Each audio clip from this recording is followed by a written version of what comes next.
okay, we're going to pick blue side, we're going to pick Diana, and this is for you, Johan. I think that's not necessarily it. There's no way you could guarantee that you were going to get that. Just wanted to kind of dissuade that thought early. Is you leave Kalista to Ruler. So once again, we're going to have a fairly early game focused comp just in a very different way here. And what about the Volibear for Klid? Yeah, I like it. He's played a lot. You can definitely get aggressive on it. You might have to draft some priority lanes to really shut down the Diana. But let's see what he's going to go with. The Lee Sin is also available here, so in terms of tier list, they might consider picking that up here. Well, they will do that instead. He's only lost twice on the Volibear, but I think it's kind of it's been figured out. Now, last time we talked about how you could pick the Lucian, but you're playing into Chovy, so it doesn't feel like as strong of a pick. But now it's Chovy playing the Lucian, very likely, into BDD. So now he actually has lane prio control, and that's going to make a lot of these early fights tougher for Gen.G because that mid prio is going to be gone. Play into the Rise, it looks like here. Again, assuming that this is going to be Chovy on this, because we have one time seen the AD carry Lucian. Yeah, and definitely Deft is a guy that will pick that up from time to time and be able to play that one. Azir is the choice. I was actually really liking the Rise, but not going to be the consideration here. As it is BDD, of course, you always have to look at the nameplate when you do see the Azir locked in. I think the Azir is going to have a way better time in lane against Chovy than the Rise was going to have, and I think that's a big part of this. You know, you're not usually going to get the gory solo kill, you know, with the Rise against the Lucian. Not really a thing that happens very often, but we have seen BDD against Lucians on Azir take the Comet rune and just, you know, end up doing quite well, in fact, in the laning phase. So we'll see if that comes true once again. Gwen taken away here. That's a pretty bold ban, considering that, you know, the Lee Sin is more likely to be played in the jungle here. Just taking that away from Rascal, I'd say more so than focusing on removing that from Klid. Yeah.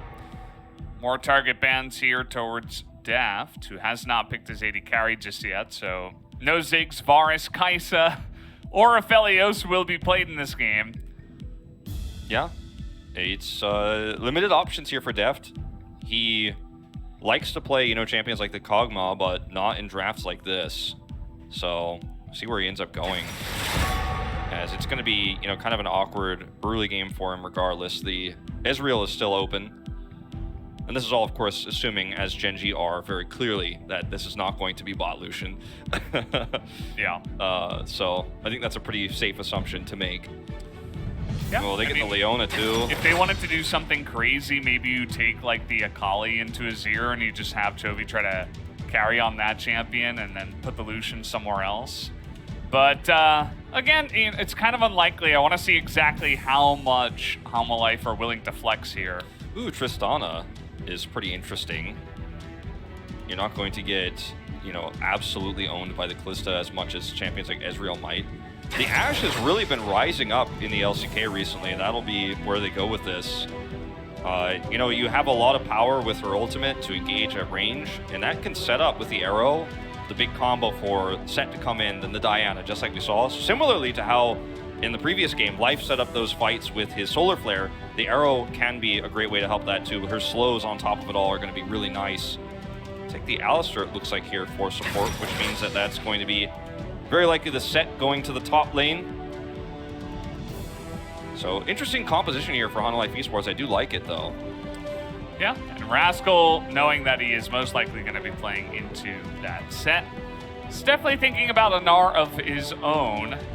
Could definitely get more value than we saw from Morgan's Gnar in the last game. Not necessarily Morgan's fault, but I'm curious to see how this matchup will go with Rascal's Gnar this time around. This composition for Gen.G has so much CC and so much, you know, engaging power, but to engage into Set Diana and even the Ashe, Alistar, like when you think about the composition that Hanwha Life has to stop, you know, Gnar from coming in or Lee Sin from coming in, and doing a great amount of, you know, CC so that you can follow up that damage, it's a scary thought in the later parts of the game. So if Hanwha Life Esports have a tempo advantage in this game, it's going to feel very similar to how Gen.G won last game and how Hanwha Life struggled. I don't want to say it's one-to-one in terms of how these comps operate, because that's not true, but there is a certain element of wombo combo power here in this Hanwha Life Esports comp. And, you know, sometimes you kind of walk into that with a low-range composition that Gen.G's running. But they have the late-game Gnar power. If he's able to set up a, you know, secondary engage, they have the Azir. So Emperor's Divide's going to be huge. His scaling is awesome. So I think this draft is a lot closer in terms of where we're going to head towards mid to late game than the last game. Like, I think this should be a closer game. Hopefully. Yeah. I think it will be. I mean, it does feel that way for sure. But Gen.G definitely looking on point in game number 1. And let's see what they can do this time around with this kind of a draft. How aggressive do Ruler and Life really want to try to get down there onto the Ashe Alistar? It's not going to be easy. Obviously, when you see Ashe Alistar, it's like, please don't fight me. Like, please get away from me. I would rather not try to fight you, at least in the laning phase, until later on, where they do have, obviously, some nice engage options. And I think a lot of the onus here is going to fall on Hanwha Life, or rather on Johan from Hanwha Life, because he has a nice amount of priority this time around. I feel like, you know, we saw Clid and what he was able to do, even with supports coming up at level 3, Arthur really trying to, you know, put on the pressure, take a bunch of the Scuttle Crabs.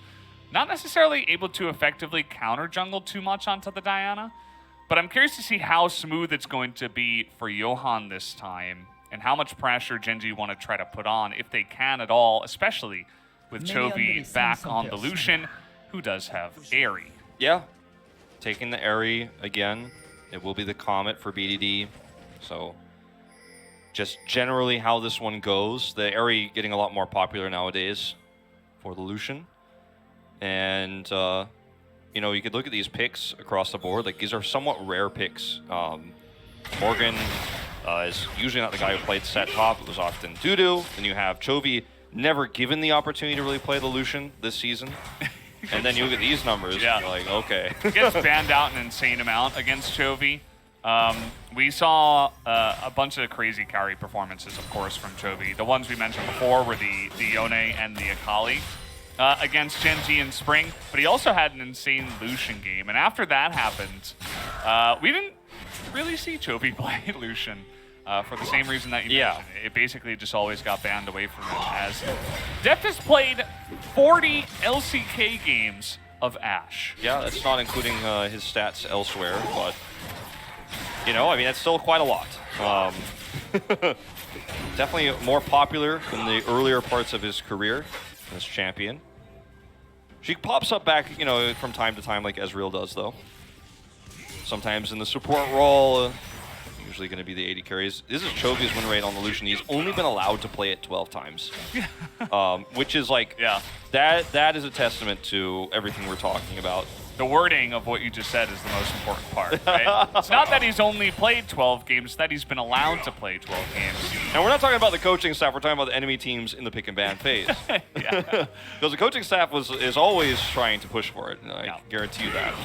It's definitely brave by Gen.G for them to feel like they have an answer into this, and it doesn't mean that Chovy's just automatically going to win lane, win game, and stomp them. It's just that Chovy does so much with lane priority and being able to carry with a lane lead. And Lucian is the perfect champion because he does both of those things to an extreme level that generally you just don't want to combo this champion with this player when you're playing against them. Exactly. I mean, you don't want to have an amplified Chovy in any scenario. As we saw in the last game, it feels like a one-man team sometimes for LoL Esports, because the one constant you are going to have with this roster is that Chovy is going to do well. He's going to have a CS lead. He's going to have a gold lead, right? And in the last game, he was extremely fed, but it just didn't matter in the end.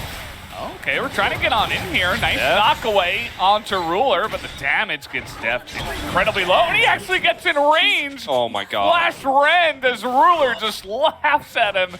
Takes his way to the bank. That's just something that, you know, you just don't really expect the Flash Rend.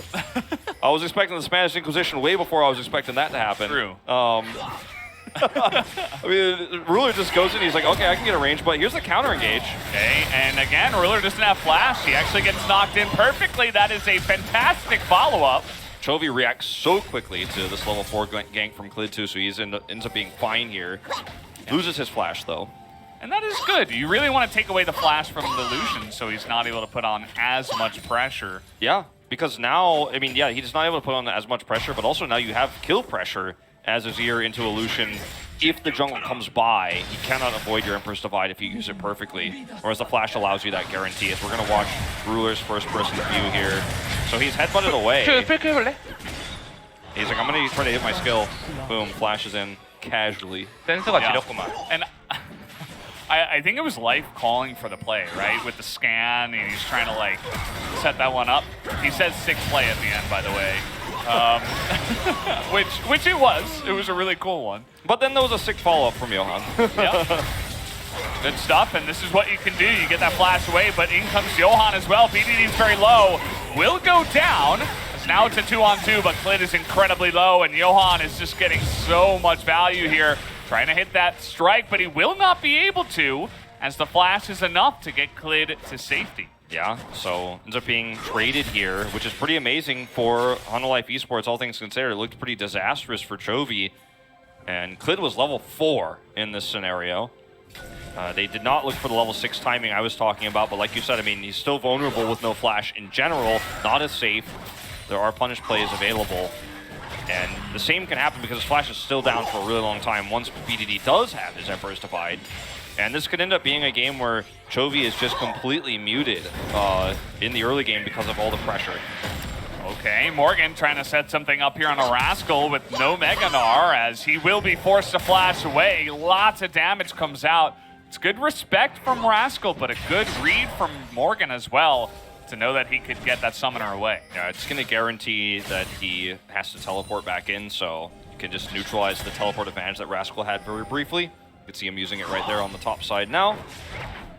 As, you know, I mean, level 6 is hit for BDD. Klid is very close. Ping's coming down here for Johan right before that, actually, as Azir is pushing the lane. It's another huge opportunity here. BDD has no flash. Look at his positioning, is so good, though, and Klid's here. This is going to be a 2-on-2. Klid is in position, but a lot of damage is taken, and BDD just says, nope, we don't want to engage here. Johan shows himself, and that will be successfully avoided. Not too much damage taken by the culling either. Yeah, really nice safeguard from Klid to minimize a little bit of that at the end. And you avoid what could be, you know, one of the scariest times, right, is that level 6 timing, because you actually pull the trigger first as Johan. You're like, nope, Klid's going to hit 6, so they're looking for this fight potentially, and I'm going to be here first, so they just can't have it. Just take that opportunity away. I think this might be, nope, this is going to be watching this again. I thought we were going to watch the top side tussle. But yeah, this is just, Life comes through, has the engage, Klid's here, but he's level 4, and Vista headbutts him away. It actually removes a lot of the damage here, and then you get stunned. Very easy follow-up here to make it a trade. Yeah, he's able to get out of line. Things are definitely feeling really good for Johan, by the way. I mean, he's been extremely smoothly just scaling up here. He's got a lot of CS. He's up on the Lee Sin, on levels and on farm. Now, Klid is trying to make up for that here. He's looking for a dive. He has the kick, and they're just going to go for the easy cow rather than for the Ashe who had flash. And that's going to be a nice kill secure that they do give over to Ruler. Feels so bad as Vista. Deft is like, you're on your own, buddy. Flashes away too, so ends up losing the flash, so it's doubly impactful, this gank. And, you know, he had cleanse available, but he was just not going to mess with it with all the CC. Ruler didn't even have to use his ultimate there to secure the kill. So it ends up being really nice for them, and it's a pretty back and forth game. This is kind of what I was alluding to, in that neither team has like the early game comp to where you know, it's just like, okay, well, you lose these fights against the early game comp like Hanwha did last game, and then you just fall super far behind and there's no hope. It's not a game like that where both teams actually can be extremely proactive early game. And yeah, it's a nice assist that Klid's able to pick up. He's still behind, but you have to make a play like that, or you're just going to find yourself further and further behind. So I'm glad you pointed that out too, because those are the things you have to do, right? And you have Kalista, you're strong on that bottom side. Make the play, make it happen. Yeah, he does a good job of that. He's still down 25 CS on Johan, who is just farming up a storm right now. The fact that he was able to really quickly secure the kill on the bottom side, even though it feels really bad for Death and Vista for sure. This Diana, in the meanwhile, she gets all the benefits of everything that bottom lane kind of lost. So yeah, he's going to be pretty crazy. We're going to see another big Diana in this game as the arrow is close. And okay, it's actually right on point. He meant to hit Klid all the time. Crab Brave comes up. That's the arrow timing, try to steal the Raptors. So. He should have gone EP. Yeah, you know, it all comes back to the itemization. But yeah, I mean, that could have been an amazing play if it does connect, right? Catch BDD there. You have the follow-up. Ends up being straight up a kill, so why not? Because you're not going to use that arrow to great success defensively here on the bottom side under your turret. Rascal. Yeah, they're trying to bait in Rascal here. The hop is down, and he is so crushed underneath the turret. They give that over to Morgan, and with the Rift Herald in hand, they're going to get so much value. There's nobody up here. Nothing. Nothing can stop them. They're going to get the whole turret They here. will. They will get the whole thing. And this is a lot of extra gold going over to Morgan, right? He ended up getting that early kill. Now he's got an assist, and he's going to get every single 80 this plate tosses towards him. And, like, I mean, you didn't have to give the gold. I mean, it's so much money. You didn't have to give the gold over to Morgan, but when you consider how much he's going to get anyways, I guess it doesn't really matter at the end of the day. Because if you give more gold over to Diana, she's going to feel amazing, but she's already got her upgraded boots, she's already got a rocket belt. She's sitting pretty. Yeah. Set's online, the Diana's online, the Lucian is pretty much as well. Of course, most farm in the game here going to Chovy. They are bleeding down in the bottom side a bit, but I mean, we'll see how much value this Kalista is going to be able to get. I'm not so sure, right? We saw how the Kalista did into Fed, Set, and Diana in the last game. So I'm curious to see exactly how hard Ruler can carry this one. BD's not that far behind, but this is looking really good right now for Hanwha Life, is what I'm trying to say. Yeah, and might look even better with Rascal getting caught here. No, they're not outnumbered. He's caught in here with who? He's going to have to flash away. Yeah, that's going to be a nice grab there on the flash. Rascal gets out scot-free. But, you know, Gen.G, I think, really need money more than flashes right now. They were able to get Depth's flash away earlier, but weren't able to get anything out of that from him either. Sure, they got the kill onto Vista, but this is a situation where Gen.G need to really stem the bleeding, and getting kills is where... Oh, no. Oh, no. He has no idea. And it's a control ward, too, so Johan knows he's very safe to do this. He just moves in closer. And he's just going to wait for this one. The hop is down, and with no... Oh, he does have the flash, but he's... Oh, there he is going to use it right at the last moment, but one last move. He's going to be able to dodge it.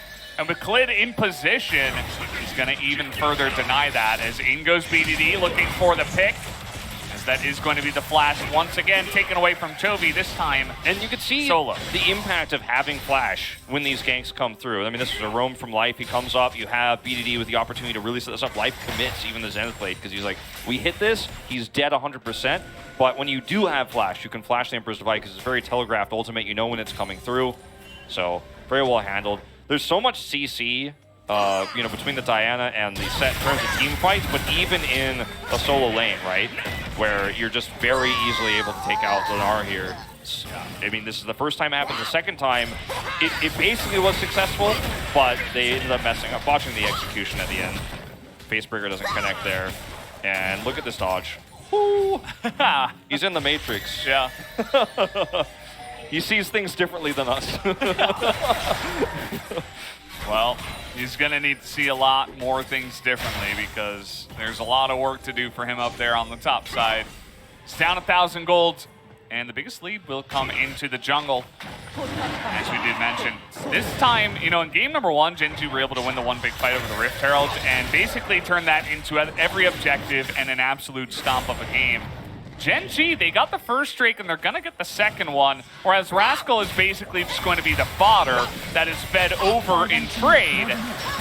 This is, it's a disaster. He is going to hop the wall, but you're not getting away from the Diana. So can't dodge that one. That's another kill into the pockets of Johan. It's starting to feel like, you know, spring round 1 Gnar here. The orange buff making a bit of a return, Yeah. unfortunately, you know, with the amount of CC and lockdown, plus the fact that Diana is super fed. Like, they're just using this orange buff in the Gnar for Rascal to get money to their wombo combo carries, right, in the Diana and the Set, and it's working. She's got her stopwatch online now, so you can't really hope to win this team fight that's upcoming here. Yeah. And if you're Rascal, why are you there? You know, this has happened so much. There's no turret. You're up there. You have zero vision. You're an R. You're not even Mega Gnar. Even if you are, maybe he was at the beginning of the trade. It doesn't matter. You're not going to get away. You don't have Flash anymore. Your jungler's on the bottom side trying to take Dragon. Why are you here? I mean, the wave state is so terrible, so you can't really do anything in terms of farming unless you go this far up. So, you know, that's why he is there, right? But the thing is, like, do you get one minion wave to die and give Diana more money? Like, obviously that's not the choice, but there aren't good choices anymore when you've lost your turret sub 15 minutes. You were successfully ganked 3 times, only 2 of those ended up going onto the scoreboard, of course, but like, you know, you're like, well, if I don't get money and get these items online, if I don't get my Divine Sunder, do I even exist in this game? So it's a catch-22 problem he has to live through here, and it's unfortunate that LoL Esports are punishing him so well. Yeah, he finally does swap down to the bottom side. Yeah, he'll be trying to work on his first item here. Gen.G, they're going to make the right choice. They're not going to try to fight over this second Rift Herald. They don't have a LeBlanc to try to steal it and get the eye. As the arrow does come in, that's a really nice blast engage. As BDD's in a lot of trouble, but he is able to turn it around as the Fate's Call gets so much value. But here comes Morgan, and finally the carries of Hanwha Life show up. That's a double kill now for Jovi. Let's add some more gold into yet another carry. Hanwha Life are flying away with this one. Rascal's like, well, I can finish my first item with this turret, I suppose, because I'm not going anywhere near that mid lane push. Rift Herald, let's get the charge, but oh no! Yeah, he's totally dead. What a play! Not even expecting that. I mean, there was even without the blast plant, it's Hex Flash. Right, it's Alistair. They're trying to get on top of this back line now as maybe Hanwha Life went a little bit too far. This is some decent gold being given back to the side of Gen.G, but they're not going to get Johan, and the Boomerang's going to miss, as well as the Q. Nobody can seem to hit any of these guys. They have the plot armor in this game, both the Set and the Diana. It's insane. Oh my god. All right, well, at least they're able to get the pick on the ruler. They do punish with the kill on the Vista.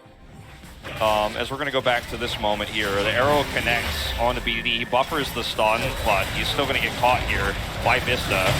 And this is actually really nice coordination from LoL Esports, to be totally honest. You know, going into this series, I wasn't sure what we were going to get. I thought there was going to be a lot of, you know, kind of Chovy gapping going on, and, you know, maybe a little bit of excitement around some late game team fights, and Gen.G made some small mistakes. But this is actually just very similar to last game. LoL Esports utilizing their ability to get picks so well in the early game, and this is when, you know, it's a little bit too long here as Vista's going to sacrifice himself, stuck under turret. So let's everybody else get out. And we're going to watch this again. This is really just plot armor, as you say. Nicely done by Morgan. 아, 괜찮아. I'm okay. 할 수 있어, 할 수 있어, 할 수 있어, 할 수 있어. 플래시 아꼈어, 플래시 아꼈어. 야, 발본 좋네요.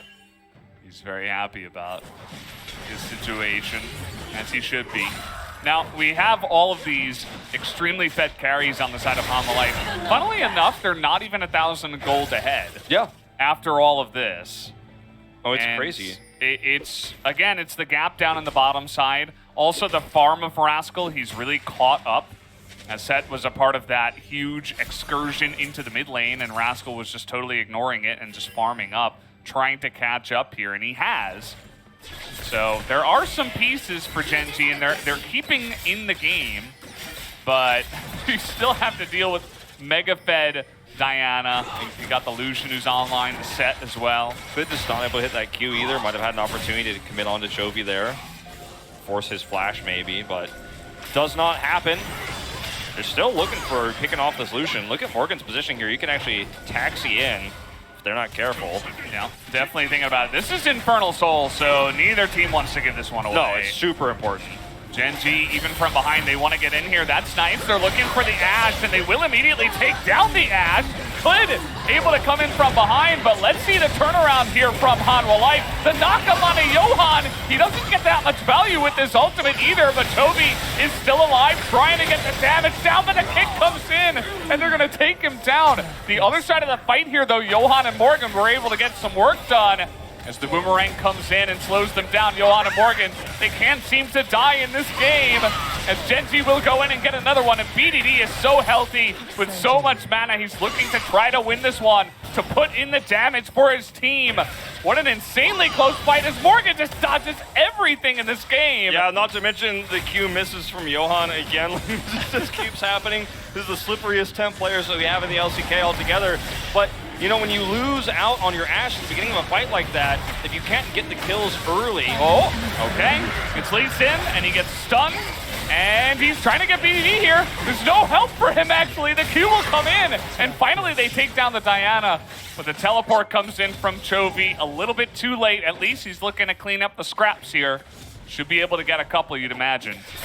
Rascal's, you know, Nara barless, but not going to be able to do much. I was like, maybe he can kill Deft. He's 3 levels up, but not alone. It was Deft, but yeah, going back to the beginning of that fight, because that was a really extended exchange. Gen.G do end up getting the big prize, as you mentioned, which is the Infernal Soul point, which is so massive for them. No. Ruler, he's going to be fine. He's found a lot of spots on this map to make his spot. Yeah, it's like anywhere where he's by himself, it's like, that's the Ruler spot. I'm like, no, he just went back to Fountain. He just respawned. Reddit's like, no, the Ruler gets caught there every time. I'm like, no, he's just in his, he's buying items right now. Caught by Boris again.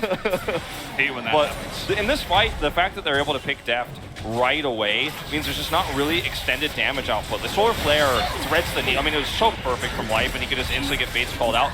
Then Chovy is able to do a ton of damage in the later part of this. Like, he dashed over the wall, but he's just not able to secure the kills. So now you're like, okay, we used our combo, but we don't have any damage anymore. Chovy's isolated, and the fight gets kind of split up here. Because the health bars are so low for Gen.G, you know, this does end up being bit of a trade back here. Yeah. But it was crazy how well Gen.G played this fight, like all things considered. And Deft, if he's just a little bit better positioned, this looks completely different. Looks extremely one-sided, in fact, for Hanwha Life. Yeah. I mean, Deft wishes he was a champion in this game. Yeah. But he absolutely just got lined up and taken down, so nicely done from Life as Johan is getting so much work done. Johan's playing this game like it's what's going to decide who's starting for the rest of the season. He has had such a fantastic performance. Yeah. And, you know, Arthur was coming in here for quite a while in a row, so there is actually a lot to fight for. You're fighting for that starting spot, at least for the next game, you'd have to imagine. Yeah.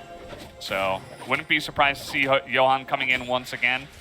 Yeah, regardless of the result, his performance has been fantastic. Yeah. Deft, on the other hand, you know, you mentioned him not really being a champion. It's partially the matchup, but he's also been picked 3 times this game, you know, and same is true of Vista, right? He wasn't able to survive in those early ganks, and he overextended in the mid lane. This bot duo, unfortunately, coming up a little bit flat here, and they really have to be the glue that holds this comp together. Once again, Life. Oh, they're trying to get the Diana, but again, everything misses.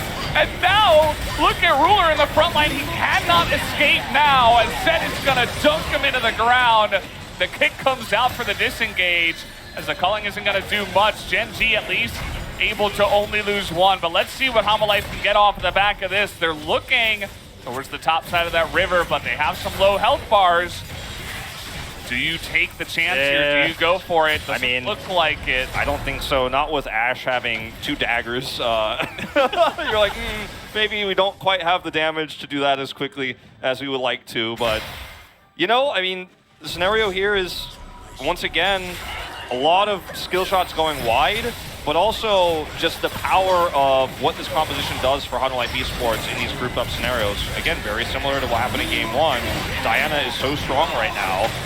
And you watch the fight roll forward, and Deft is like, let me hurt somebody? Like, I can't do any damage. And that's what's most concerning right before we went into that fight, was me talking about the fact that this Ashe's impact is going to be basically her ultimate and her slows. You know, for a long time in this game, that's kind of what she is.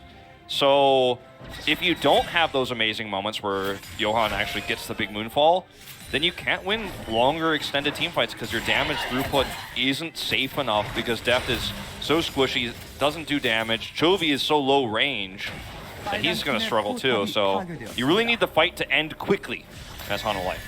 Interesting arrow here. There's no follow-up right now. But it's a very low cooldown. generally, I think he should have it by the time the fight for the Infernal Drake starts, but extremely optimistic on that one for sure. I think they're just wanting to get the prio. They're like so desperate to clear this vision up right now. It's just, okay, Chovy, I don't know about this one. He has a stopwatch though. Was it the bait in the end? He's able to kite it back. And look at that! In goes Johan, gets 4 in the back line. And the follow-up is quite nice as well. BDD is trying to front line, but he can only do that for so long. As Rascal as well is trying to get roped in here, but he will be able to escape. And that is a massive catch from Hanwha Life. I mean, I think even Atlas is going to be calling for more Johan after this. This is absolutely a fantastic performance from this player. He's 5-1-6. The majority of the kills here on this game he's been involved in. And when you hit the R button at the right time with this composition, like that's how you win fights. You have to win them basically instantaneously, and that's exactly what he keeps doing. Like, look at this, Chovy sets up for what looks like a bait, right? And then Johan is like, oh, you guys are all grouped up. Like, look at where everybody's standing. He says, everyone on HLE Esports is walking left, well, I'm going right, because there's a huge opportunity here. And then Chovy just helps clean up house. BDD is trying to save his teammates with the Emperor's Divide, unsuccessfully. Yeah, he was just, everybody got caught at the same time. It was a magnificent bait. Chovy fans will be screaming it was all Chovy all along, but absolutely Johan with some magnificent plays.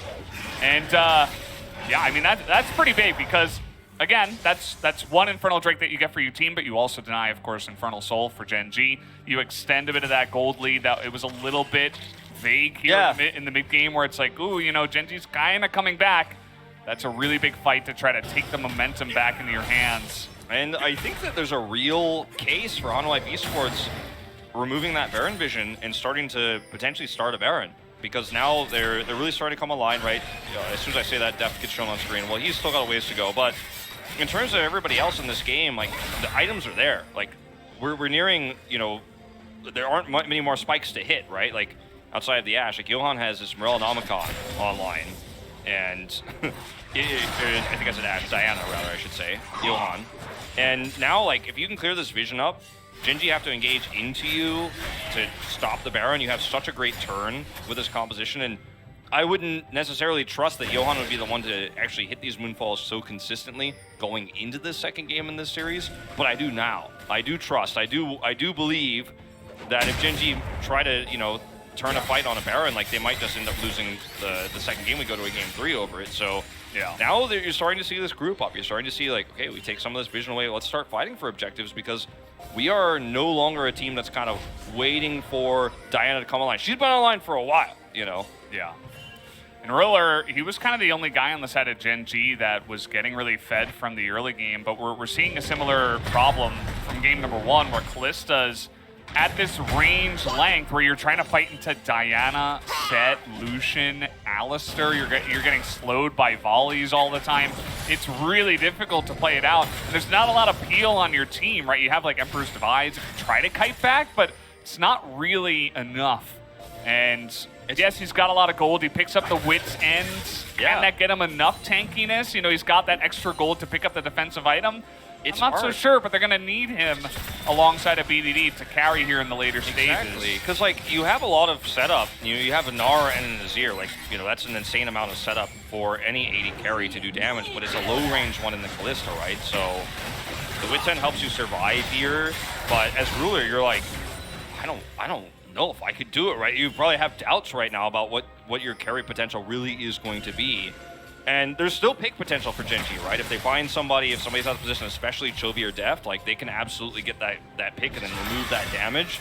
But if everyone on Hanwha Esports has vision control, has prio, has the better setup, that's when it just becomes so insanely hard. Because in order to get in, to actually have that moment where you do pop off and have your combos and Ruler gets in there, you're walking into the set, you're walking into the Diana, even the Ashe, like you said.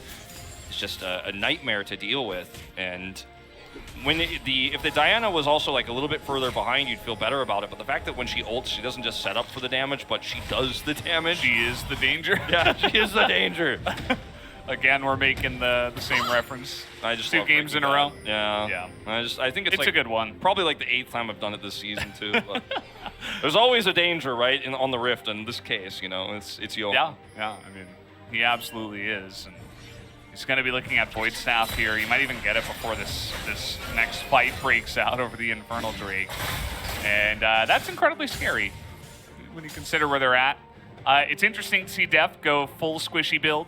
We've seen some Ashes try to attempt to say, okay, well, they're going to try to dive me anyway. Maybe I can survive. He's like, no, if they dive me, I'm dead. Like, I'm going to die anyway. Let me try to do some damage as I go down. Yeah, the Shattered Stopwatch there in the inventory just kind of like really solidifies, you know, everything you're saying. It's just kind of like, yeah, there's no out for me. Might as well just press cleanse now. He and Chovy both used it in that last fight, and I'm glad you pointed out right now. It's really important. They're trying to get on top of Morgan here, but the rotation is in from Hanwha Life. They have some nice control over the river, but look at Vista. He's being kited down. There's a lot of damage going on to him before the fight even begins, but now Solar Flare is down. So trading support ultimates for now. And Gen.G, this is exactly the scenario you want, right? You have the prio here on the Drake, so you can actually look for the fight that's on your terms. Ruler's trying to pull it over to his side. He's like, get over here, Dragon. Really nice respect here on the teleport from Morgan, actually, from Gen.G. And like you said, they're kind of trying to pull the Drake. You know, it's almost like they've got a leash tied to it, literally, trying to pull it over. Yeah. Rascal trying to send away Morgan. He wants that Mega Gnar here as in we go. The smite, no, it goes the way of Johan as Life is going in now, trying to be a frontline for his team. And Hanwha Life saying, no, we got the Dragon. We don't have to force into your concave. Let's just back away. Yeah. And like the crazy thing about this too is if this game just kind of slows down, then Deft actually becomes a champion in this game, and Ash actually does things. So if you can win the objective fights, you don't have to have those amazing engages. You don't even have to risk it, because you could flip the game here for no reason and actually throw away all your advantages, or just kind of win no matter what, right? And that's what they're going to choose to do. As we'll go back to this. I think the Drake was at 45 health. Yeah. When the smite went down. So yeah, it was pretty insane how close that ended up being. Because if Gen.G get that, the game looks totally different, actually. So Hanwha Esports like, whew, they're just like wiping sweat off the brow and walking away. Yeah. That's it's definitely the right move. We've seen a lot of other teams just trying to force it, especially from ahead, but Hanwha Life, they've got a head on their shoulders tonight. GA, for game 2. GA is up for Deft. That's one way that, you know, if he gets dope upon, he can kind of exist afterwards. Obviously going to have a lot of extra damage with this. It's his 3rd item now online, so he and Chovy both have so much power. And, you know, again, it just means that you're guaranteed to have a lot better damage throughput in this longer fight that is going to eventually unfold. They're still not going to pull the trigger on this Baron. They'd rather just play around the vision. And they don't have a comp that can just kind of choke out Gen.G like Gen.G did previously, where they were just like, okay, well, I'm going to push top, and if you come, you die. They kind of have to play us a little bit slower, but they're happy to do so. So the real onus right now is on Gen.G to figure out a way to get those picks and actually, you know, 5v4, 5v3 if they can. I think that's really the best way Gen.G wins this game. And maybe it's because Clid gets a sick kick on an awesome flank angle, he has an insect moment, and then it's a 5v4. Those are ways you can get into this team fight with an advantage, but otherwise, like, Hanwha Life, advantage on vision here. The next Drake fight is so far away. This is all they really need to do is kill minions and keep this vision advantage. That's the plan.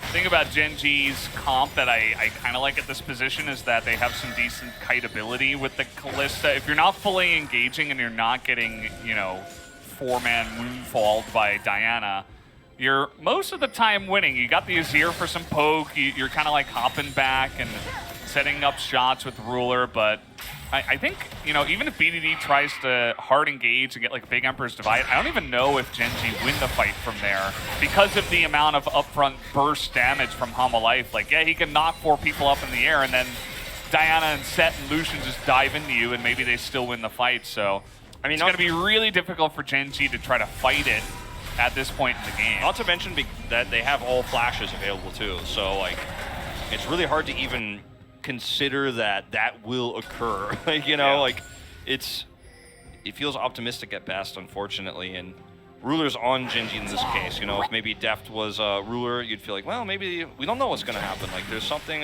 he's going to go to a weird place on the map that everyone's going to say it's the same spot every time, and then he's going to die, and then that's the game one. But not the case, and he's just been given so much free farm now that, like I was saying before, he's become a champion. He actually exists. He is relevant in this game. Chovy, I actually witnessed Chovy giving away farm to death. Yeah. Like, that actually happened in this game. Not a common sight. Yeah, very rare. You wouldn't think, especially with Chovy just vacuuming up most of the CS on the map most of the time.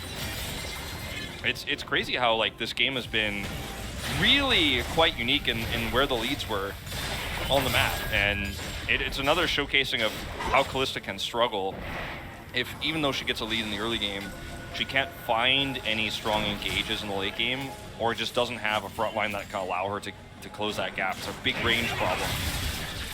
These are moments like this, like where if you grab Vista here, maybe you can win that fight, right? So Gen.G have to be posturing for this at all times. Whoa, okay. That's exerting dominance right now, trying to get on top of Rascal. Rascal is not scared to try to kite this out, as he has the Meganar coming up here. But Hanwha now with the inner track onto the mid lane.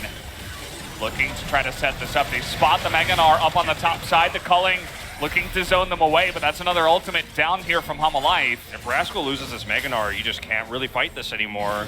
And Hanwha Esports, they are not looking to win a 5v5 fight right now, right here. They're not trying to push an inhibitor turret. They're just trying to get Drake prio. Because once again, they can take a Drake and then move back. And guess what? They're like, oh, Gen.G might try to trade this. Yeah. So we're just going to group up. They're just going to, I think, all in it here. Yep, they're all over the wall, and the Dragon is taken. Gen.G could have assumed that was going to happen, but they have so much Baron damage. But not everybody's hitting it here, really. BDD is actually up on the side.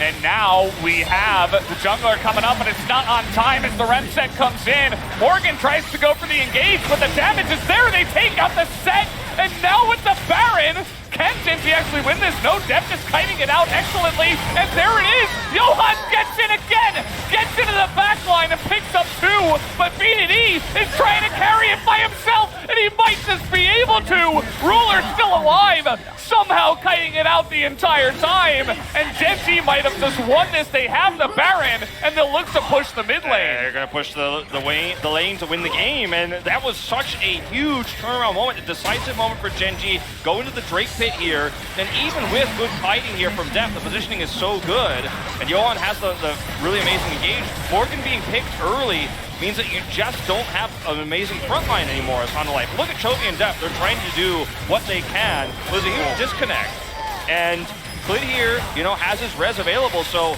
in this longer fight, it's like Deft and Chovy are suddenly frontlining, and they're like, wait, we can't be here, we can't win this. Okay, and they're not going to push for the end here. The death timers are too low. They're too short, even 37 minutes into the game, because they had to push a couple of turrets, actually 3 turrets to get here. Yeah, the mid turret was still up, so not going to be able to end this right now, but I mean, they've already gotten swing. Yeah, 4,600 gold. They're actually ahead in gold now, and there's the biggest issue actually for Gen.G is that there's no Drake to take right now and go, okay, well, we got the soul, because it was super well played by HLE Esports, regardless of losing the Baron fight there. They had Johan quickly take the Drake and run over, so they were guaranteed that. They knew Gen.G were going to try to, you know, kind of bum rush in and try to hope for the best, and that's what happened, in fact. But unfortunately, Morgan dying there early just meant that even though Chovy and Deft, who have 3 Infernal Drakes and are basically full build, both have GAs, both have Dominics, they're not able to win the fight in the end when everyone on Gen.G had stopwatch advantage. Actually, in fact, Rascal and Clid still hold that at the moment. And you're able to basically eventually win this war of attrition once you close the gap onto Chovy and Deft. Like, they don't have armor. They're squishy, they die, and they end up losing out in the end. It was so well played by BDD, as you mentioned. Yeah, and somehow Ruler, towards the end of the fight, he was just like sitting in the back at full health. He never overcommit. He was just kiting out all the opponents that were coming into them, and it was a very similar way they tried to play out the Infernal Drake fight, the second one that Hanwha got, where they were setting up a concave, and they're like, okay, if you want to fight, we'll fight. And then Hanwha didn't call their bluff. They're like, no, we're not going to fight into that. But on the Baron fight, they did, and they got punished. Yeah, as we did see, even with the 4-man moonfall from Johan again. It didn't matter. It wasn't enough just because of the positioning from Gen.G and the ability of Azir and Kalista to kite people out. And that's exactly what I was saying before. Yeah. If you can make a fight play out that way, you still have a lot of power here.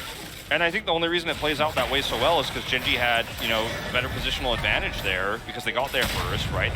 They owned it quickly. They were able to basically front to back this somehow because Morgan was killed early on, and there wasn't much of the way of really following up and peeling for Ruler to actually just close the gap and do that consistent damage. So, you know, that fight is very difficult to have happen, and I don't know if it will happen again. Like, Hanwha Esports absolutely can still win this game. Well, Gen.G are doing something with this Baron that's very nice. They have total control over the jungle, and there's, like, it feels like miles between Hanwha Life and the Infernal Drake. So Gen.G are just trying to control the space and looking to do the same thing, have them kite into them and fight like that. That's a nice Zaro here. They're going to get life, and that's a bunch of kiting damage, but Morgan tries to get in there. It doesn't matter. They're still able to burst him down, and Ruler's going to get picked here as well. And this time the bluff is called, and it should be good. Really nice follow-up knockup. BDD does some insane damage, but he's pretty much all alone at this point. He's still trying to 1v5 right now. I go in there! As he is very desperate to make the play. You got Chovy's GA, but you might lose the game over this one. Now there is the mid turret up on the inhibitor right now, but with only 2 players here to defend, oh no. Hanwha Life are like not sure exactly what to do. Yeah, this is actually really bad indecisiveness here, but they're gonna look for Rascal now. He does not have his leap, it looks like. They're just trying to 2v5, a lot of low health bars here as Def easily able to flash away from that one, and now they hop onto him, and that is disastrous for Hanwha Life. As Rascal could get a lot of damage, but at the end of the day, the Diana's still here, trying to trade it back, but Toby comes back, and another GA is popped. How many of them are there in the shop exactly? Well, now Gen.G have successfully bought enough time to get those respawns through, so the game will go on. But Hanwha Esports are going to get the 4th Infernal Drake for the soul. You're not going to see another one of these, okay? I mean, no game has ever been anything like this one. As Life gets picked here, it's a really nice attempt to pull him away with the Fate's Call, but this is Gen.G just overextending massively, trying to choke Hanwha Esports out and put the distance between them and the Drake. As you said, they get punished, but then Hanwha Esports aren't decisive. BDD grabs GA here, and he did not have Flash, so I guess he probably wasn't going to get out of there either way, so my battle on the call on that one. But either way, that's all they get, and then they're extremely indecisive here, and Rascal's got a full health bar, he's got his Gnar bar, and then suddenly Def dies, and everything falls apart here. Has to flash early, but then he can still get jumped on. Look at Johan and the amount of value he gets with this low health. He's waiting. He comes in. Yeah. No, and the kick is huge as well. This should have been better for Hanwha Esports, arguably, but, you know, because they were indecisive for a moment, it ends up being Gen.G survives here, and this game has flipped like an hourglass. Oh, boy. Well, now what do you do? 4 Infernal Drake sold for Hanwha Life. Look at the Baron! Does it even exist? Yeah, I know. He's gonna try to steal it, but nope, not this time.